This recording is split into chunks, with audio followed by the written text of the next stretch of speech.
match up some of the content you have, some of your needs with some of our best practices to create these boards and battle cards.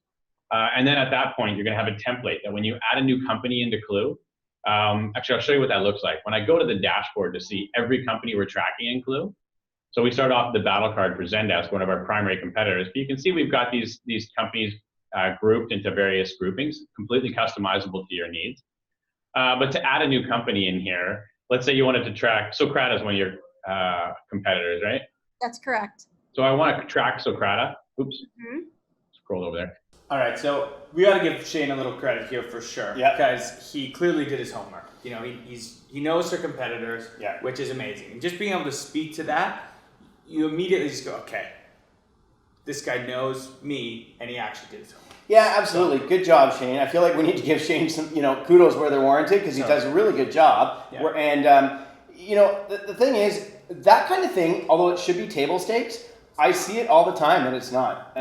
Sales professionals should be taking the time to do their pre-call planning and really understanding where the customer's at so they can make the most of the customer's time here. And let's face it, it really comes down to, when for buyers, a few things. One of them is trust. And one of the things that helps build trust is when you feel like the person that's selling to you actually cares and is actually taking the time. And I think, although this is a small point, those small points add up. They're like little deposits, right? That add up throughout the process. I agree. And I think we've seen Shane do a lot of those little points. He has, yeah. And no, it's cool to see. Yeah, for sure. Yeah. All right. All I do is click, start typing their domain name and hit add.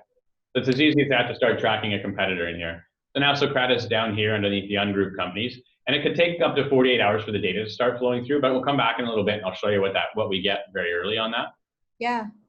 So once we start tracking a competitor, what's going to happen once you're on board with Klue is a template will have been created for any given competitor that you're going to track. And as you go into their profile, some of the battle cards will be sitting here. They'll be primarily empty at this point, but they'll be ready for you to start filling in the blanks. You can see here you can create an unlimited number of battle cards for a given competitor. So here at Zendesk, we've created a bunch of examples. We may have an executive summary battle card. We've got this primary sales battle card. And then we may break it down into maybe technical sales. Just a real quick point here. Isn't it nice when you see a demo that's actually a really good product to demo?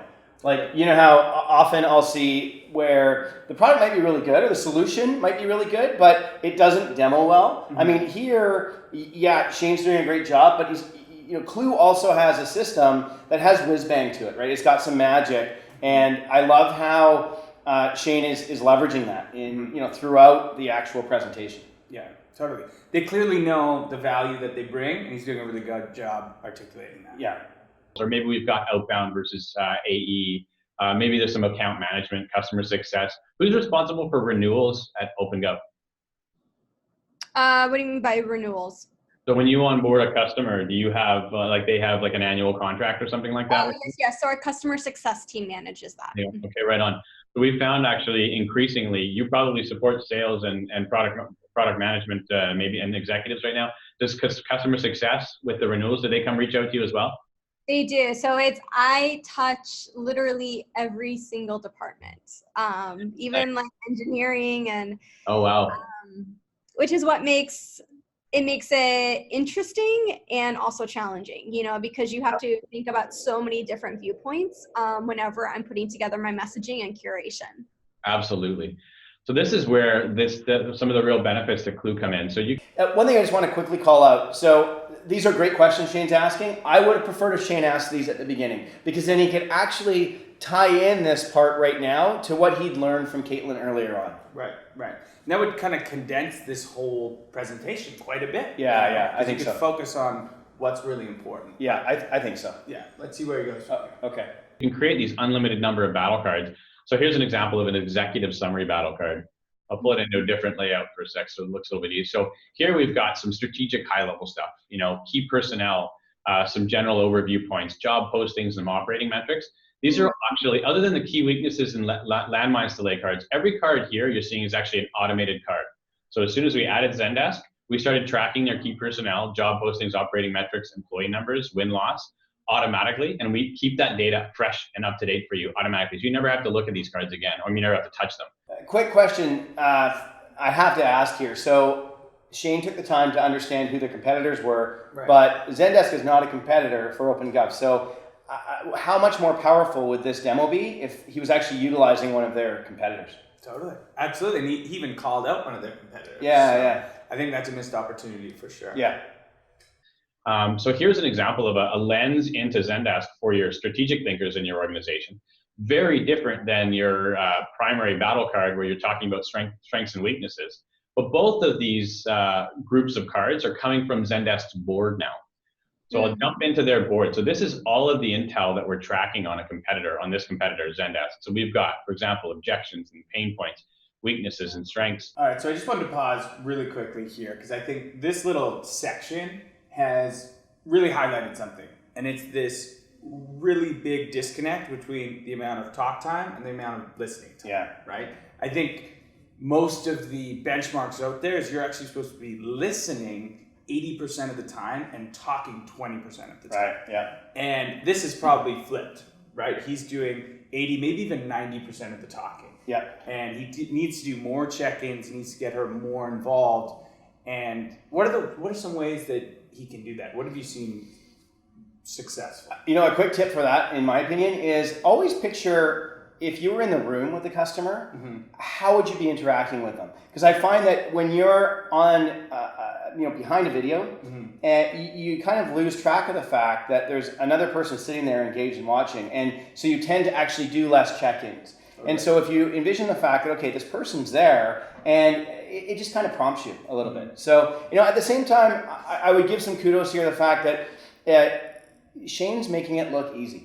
So I know he's actually been at Klue for a while, right. and you can tell, because it's one of those things where for all you folks that have been in sales your whole life, when you get a new product or you're starting with a new company, like your first 10 demos are just going to suck. You just know they are, right? And so here he's switching between things very seamlessly and making it just seem easy when we know it's actually not, right? Yeah. No, good point. And then when I scroll over into these automated cards here, some of the cards we were seeing in the executive summary, so we're actually able to tie right into Salesforce, for example, and pull your win-loss against this competitor directly into Klue and showcase it. So this is going to be really great intel. Then we can also get company information like operating metrics, employee growth trends, office locations. Any of your competitors public companies, or are they all privately held? No, we are lucky to have public companies because then we have a much greater depth of intel we can pull. Absolutely. So here's an example of a public company. We actually automatically pull in their cash flow over the last 4 years, balance sheet, income statements. We pull this stuff in and keep it up to date. You just never have to think about it. Again, awesome. Job postings, key personnel. You also pull their full quarterly reports with all of those snippets and intel? We do. Okay. There's no examples in this demo, but any of their public filings will automatically pull that stuff in here. Great. We also pull in recent press releases, some social media trends, recent blog posts, all that kind of stuff will automatically start flowing in. Okay. We also pull in some, it seems to be broken this morning, but we also pull in the things that they're doing with their website, things like their organic search keywords, paid search. Oh, that's really helpful. Super neat. Yeah. I want to call it something really quick because if you've ever been a software AE, this happens. Sometimes the software will have a minor blip, and it's really important to deal with that well. Yeah. And he does a great job because he doesn't panic, but a lot of times people forget that this person doesn't actually interact with their software every day. Right. So you don't actually have to call it out that it's maybe broken or it's not working. You know that, but you can just, say what you were going to say and move on. Really good point. That's like a pro tip right there. For all you folks that are looking to up your game, remember that point. I think that's fantastic. I think I learned it from you a lot. All right. I love it. I knew it sounded smart. Yeah, right?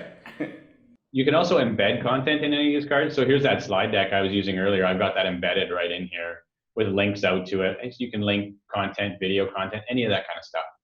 Mm-hmm. So to take these cards now and turn them into those battle cards, we go into what's called edit mode. So inside Klue, we've got two user types. We've got consumers, which would be the people that you're supporting. So they get access to this content. They may need to ask questions and comment on this content, and maybe, you know, I might mention, you know, mention one of my one of my colleagues need intel on, you know, suite product. So this is a product that Zendesk has that we don't actually have any intel on. I should stop talking while I type. This is painful to watch, I'm sure. No, it's fine. So I can go ahead and ask a question in here, and that's going to come to you now as a curator. You're going to receive this request from somebody that's being supported here. Is that emailed to me? It could be emailed to you. Yeah, it's depending on your settings, or you can receive a notification in here as well. Cool. And then you can receive that notification. And so this is from a salesperson's perspective. Now, as a curator, you want to come back in here and actually edit or change any of this content. You turn on edit mode, and you'll see a bunch of extra tools show up on the left-hand side here.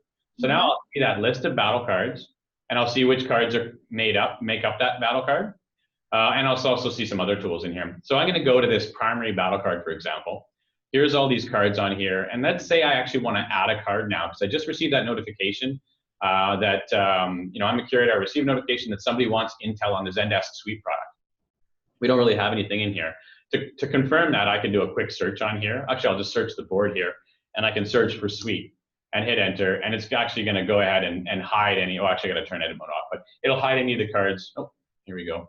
That have that don't have Suite on it, and I'll see very quickly that there's only a brief mention here and a brief mention here. There's no details about the Zendesk Suite product. So now I can go ahead and find that content and use it on this battle card. So first and foremost, I'm going to go and realize I actually don't. I've got 2 overview slides on here. I'm going to go ahead and remove one of those from the battle card. And I'm actually going to go out and do some research about the Zendesk Suite product. So I've set this up already. So I pulled up their pricing page on Zendesk's website. And I can see here's some content about that product. I want to use that. So you can see we've already got on the right-hand side of the screen here. Sometimes the video covers this up, by the way. But, Yeah, to move it. so I've got a Chrome extension up here. So you can see our Klue Chrome extension, this green K. Yeah. So I've opened it up. I can see the whole history behind this page. So this can be useful if you're interacting, if you're multiple people working in here. All right, wanted to pause really quick here. Here's another reason you can tell Shane is a pro. Yeah. When he's actually moving his mouse around, he's only doing it to highlight certain things. And when he's just talking, he's not waving it around like a crazy person. Yeah. And that's how you can usually tell, in my experience, who's been, you know, selling software for a long time. Because Right. when they're talking, their mouse is like moving around. Totally. everywhere. So it can be extremely distracting when you're going through a product demo. Yeah. So something to really remember and be cognizant of. Totally. Awesome. You can actually see any of the conversation that's happened about this competitor's webpage. And then I can go ahead and grab content. So I'm just going to highlight this content. I want to use this on a battle card. I'll hit the plus button. And as soon as I hit enter, you'll see that Klue will clean that up and recognizes automatically that it's about one of the competitors you're already tracking. And I can go ahead and add it to that competitor. If the competitor that I wanted to add this to, I could even add a competitor directly from here. In this case, I'm going to go ahead and add a card. So now I've gone ahead, found content from a competitor's website, answering a question from the sales team, automatically created a card in our drafts area, which is our scratch pad, which I'll show you in a sec, from this content directly from a competitor's website. And now what if this content changes down the road? We've actually built that in here. You can actually monitor. In this case, we're monitoring the full page on the competitor's website, but I could also just monitor the piece that I've highlighted here. This is a great tool for if you think about maybe your competitor has a list of features on their page or a list of products on a page. You can monitor that list, and as it changes, we're going to send you an email notification or notify in the tool. Anytime this content changes right down to the pixel, we're going to monitor it multiple times every day. So in this case, I've got monitoring turned on for the full page. We've dropped a beacon now on this page, and Klue's going to look at it every day, multiple times, and say, right down to the pixel, has anything changed, and notify you when it does. So if you think about that sort of full workflow now, I've answered a question from the sales team. I've found the content, so I'll show you where that lives inside this scratch pad area. As I click it, it's going to pull up any of the content that's been sent in. Oh, I just got to refresh the page here. Any of the content that gets sent in from the teams is going to show up in here. There we go. So here's that content from the competitor's website. So this is sort of pricing related. So I'm going to go over to the pricing swim lane that we've got here. And I'm going to go ahead and drag that card onto the pricing swim lane, drag it on there. Bang, I've created a card. I'm going to go ahead and clean it up. So this is actually, you'll see the workflows are super non-technical. It's just like using Microsoft Word. I can make this bold, italicize. I can link to anywhere I want. I don't actually have to link out to where this content came from. Klue will do that automatically. as I save the card. So just for the rec, I could actually save this in a draft mode, and the sales team wouldn't actually be able to see it if I wanted to kind of work on it over time. But when I'm ready to share it out, I publish it, save that card, and then I can go back to that battle card and go ahead and add this to the battle card. So simple as that, I've now added it on. So if I turn edit mode off now, I'll show you that card. Let's wait for this to reload here. So now underneath this white pricing swim lane, I've got this card. You see this little icon here? Yep. This is actually the breadcrumbs. So I actually track that source back to the original source. So down the road, 3 months down the road, you're looking at this card, you're just reviewing this competitor. You can say, okay, I sent this in 3 months ago. Let's go make sure it hasn't changed. Even though we've got a monitor on this page, let's go back to the original source. So we track that back here. Not a great example with the pricing on this competitor, because you'd probably be pretty sure that you've got it from their pricing page. But if you think about other cards as we go through here, say these objections. So we've actually got these objections from multiple sites. We went to the G2 Crowd site and we've looked at some reviews. We found a few articles, one on Reuters, one on Business Wire, and we've snapped content in using that same workflow. So we track those and keep the breadcrumbs in place all the way back. So you can always go back and review these and find more. So it'd be really useful that way from a maintenance standpoint, just again, giving you back time. Cool. So last piece to this. So now obviously if I go back to that primary battle card that the salesperson, wanted some content about the Zendesk suite card, there it is. It's now. So definitely, Shane has a really good understanding of the solution. And at the same time, I think it's worth us, checking in again to say, there's a lot of talking on Shane's side and not a whole lot of checking in. So, for all the sales professionals watching right now, so important just to remember to do those quick check-ins with the customer. And at this point, I would have expected to see two additional things. One is more customer stories, right? So this is great to be talking about the what, but let's talk about how it's actually addressing pain points of other like customers. And utilizing the opportunity to blend in other logos. So going beyond just that logo slide and weaving in stories of customers that hopefully good logos, because Klue's got a lot of them. But even if they're not, just blending in the stories. And I think the other thing here is doing a check-in and not just saying, hey, what are your thoughts on that? But taking the time to say, could you envision this being used at OpenGov? And if so, let's just, and not, without sounding cheesy, that may have sounded like a sort of a cheesy line, but in doing it in your own authentic voice and saying something like, okay, if we just pause here, I want to take stock of the different stakeholders at OpenGov. So when we think about end users and we think of the sales organization and we think of sales enablement who are using this and your product marketing team, I'd like to understand, where do you think this is going to solve some problems and where do you think there might be friction points? Those kind of questions I think really get to need a lot quicker. Yeah.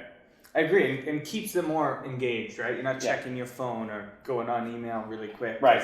People do that as much as you think, you might be killing it. People are checking their phones and their emails. Yeah. And kind of forces them to wake up and okay, I got to stay on my toes with this guy. Yeah. And actually to that point, so do you think Caitlin seems, lukewarm or really warm or cold on the sort of Klue solution at this point?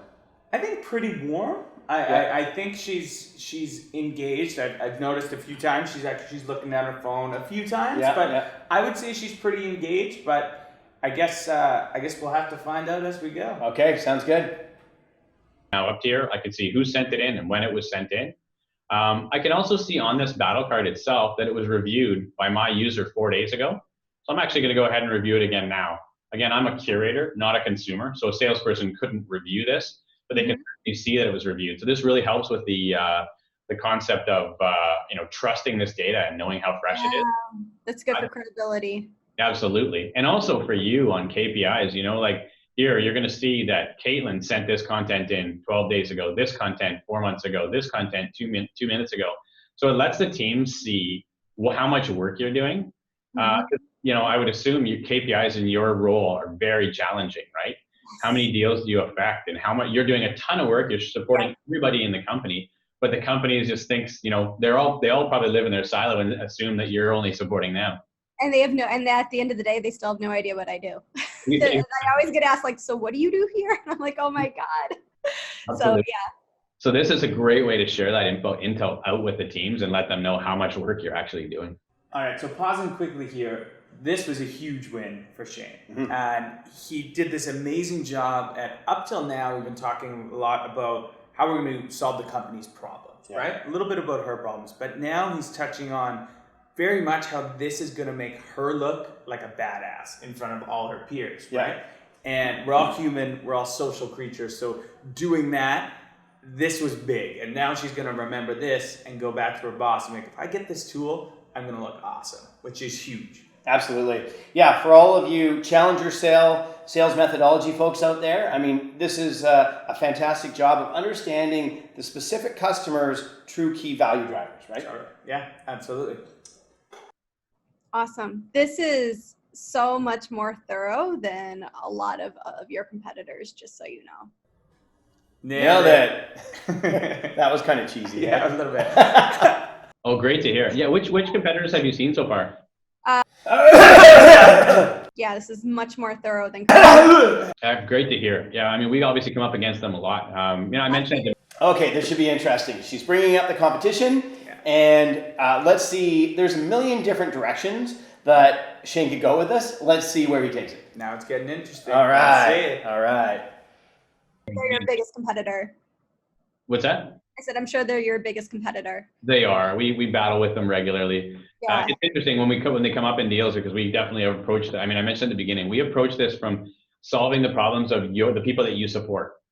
So executive need summaries, sales need battle cards. How do we solve the problems that they need? Having up-to-date, reliable CI intel at their fingertips. We started there, whereas started in collecting data. So we're relatively coming to the same place. But obviously, we've very much thought about the end user workflows and the curation standpoint. How do we save you time and make your job easier, and then give you credit at the end too? Awesome. Okay, so talking about competitors, there's a few things that I really want to just pause on and talk about for a sec. I have a few rules I live by with competitors, and when we're coaching at Replays and we're talking to our sales reps on how to navigate through the discussions specific to competitors, here's a few of the non-negotiables in my opinion. A, you never bad talk your competitor. Shane, good job. B, always be respectful in how you talk about your competition if you are talking about them. And C, use this as an opportunity especially when your customer brings up the competitor, to differentiate yourself. So Shane, I think you did a great job in talking about the fact that how you guys started relative to the competition. I didn't hear as much about today, about why Klue is different than the competitor. And I know you have all sorts of really cool differentiating factors. Now's your chance to bring it up.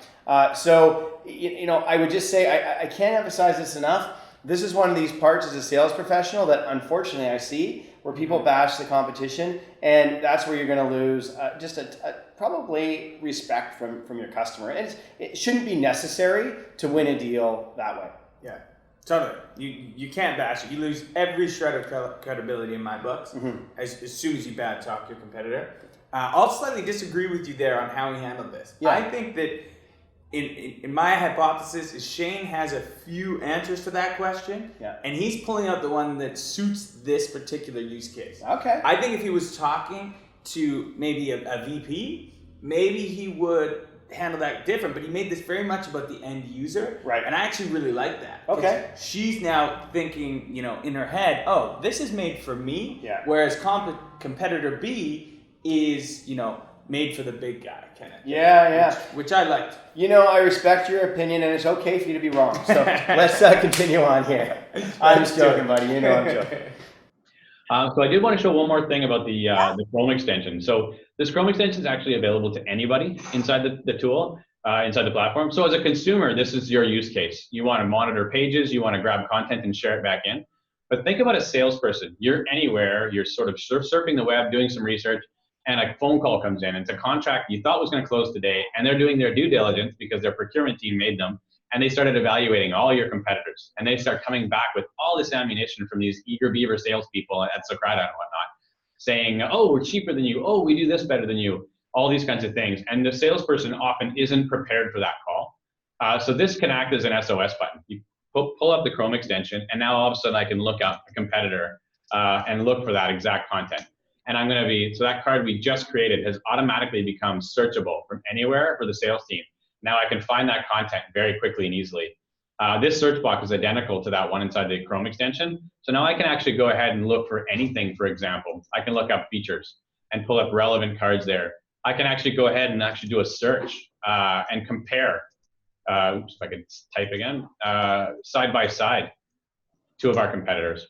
We actually recommend you track yourself in here as well. So now you can pull your content up right beside your competitors. So here, we're going to automatically suggest some search terms for you. So here we can search pricing side by side. So you think about a salesperson, that concept just came up. They just came up against two of your competitors. Bang, you got sideswiped by this, or blindsided by this potential you thought was going to close today. And all of a sudden they're evaluating competitors and they think they're cheaper than you. You know you haven't done a good job in setting the hook, but how do you salvage this now? And very quickly, I can pull those pricing and talk intelligently about pricing on the fly with that SOS standpoint. So we hear this time and again from our sales teams that we support with this platform, that they love this Salesforce integration and the Chrome extension search. So I like how Shane is really just weaving in how customers use this today and how they like it. I think it's important to weave those things in just naturally, like he does throughout the conversation.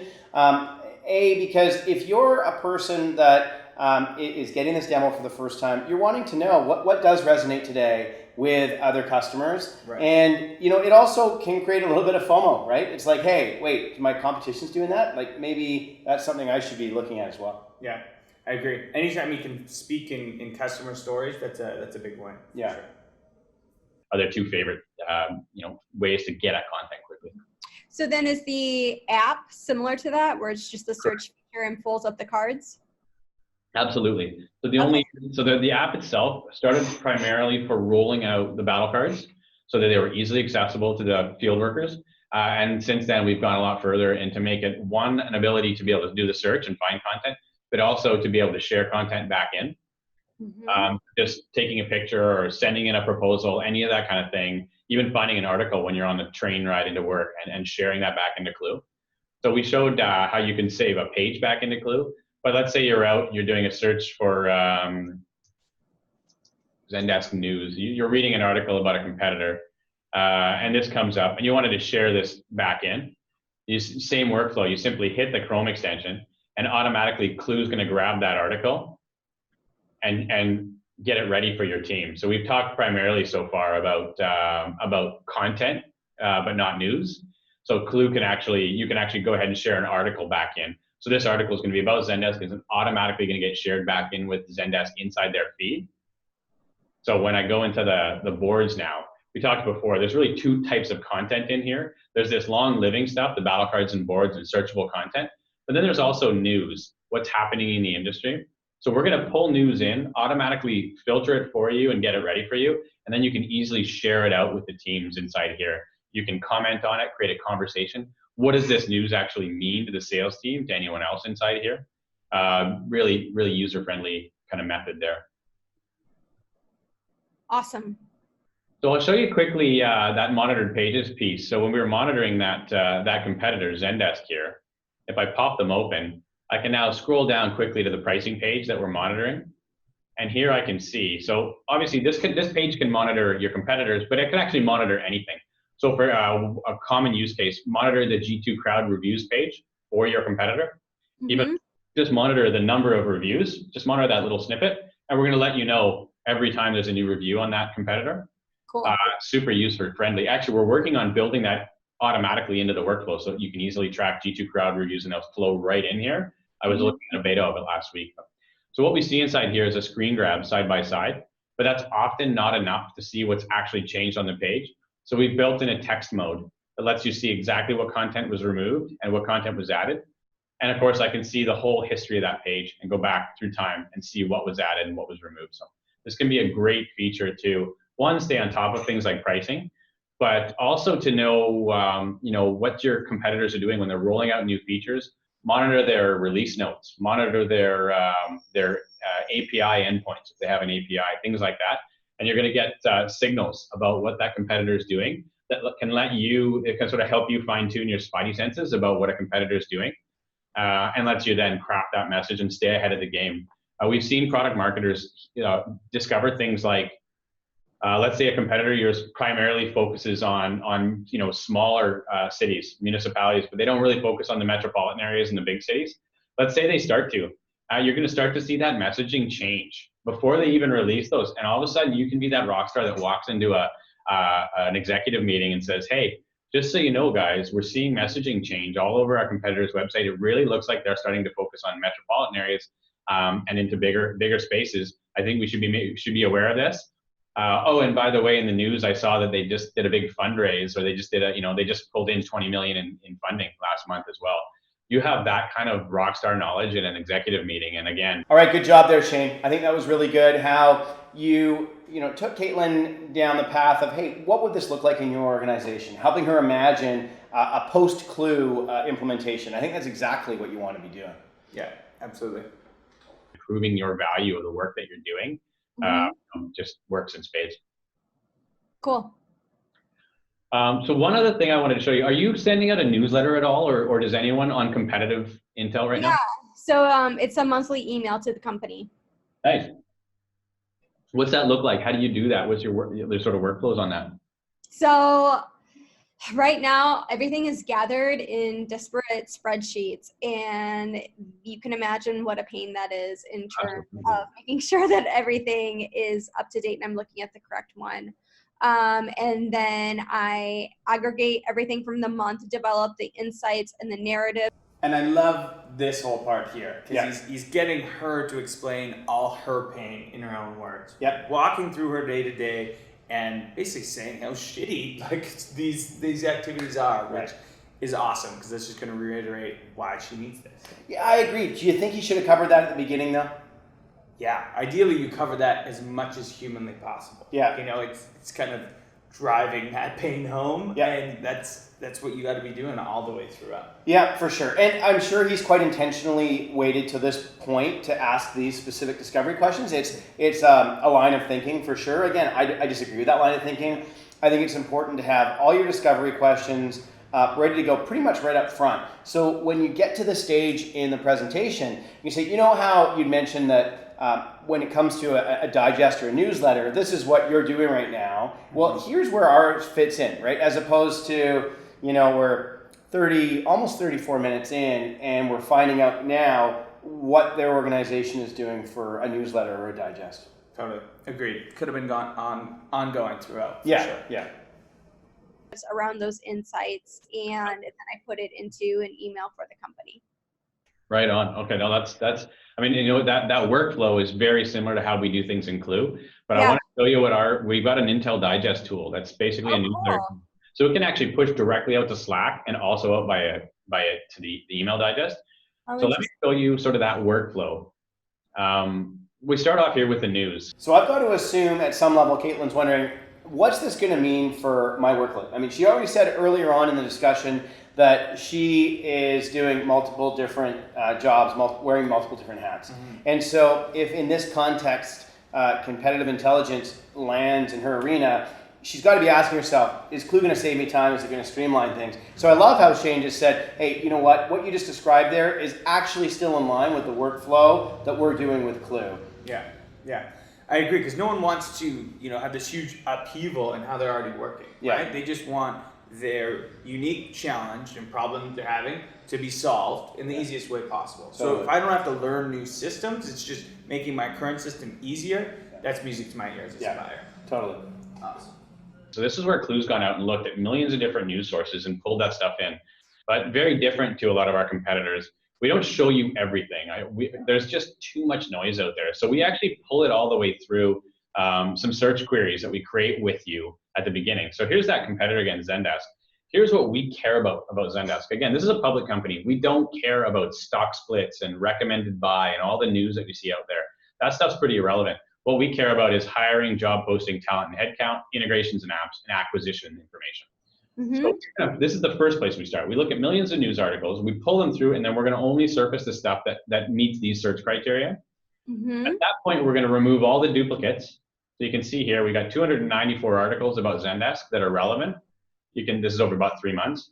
Here's the duplicates that we've already removed so you don't have to read them. 841 articles. So basically, out of every article you read, 3 of them are exact duplicates of the articles that we've already surfaced for you. Yep.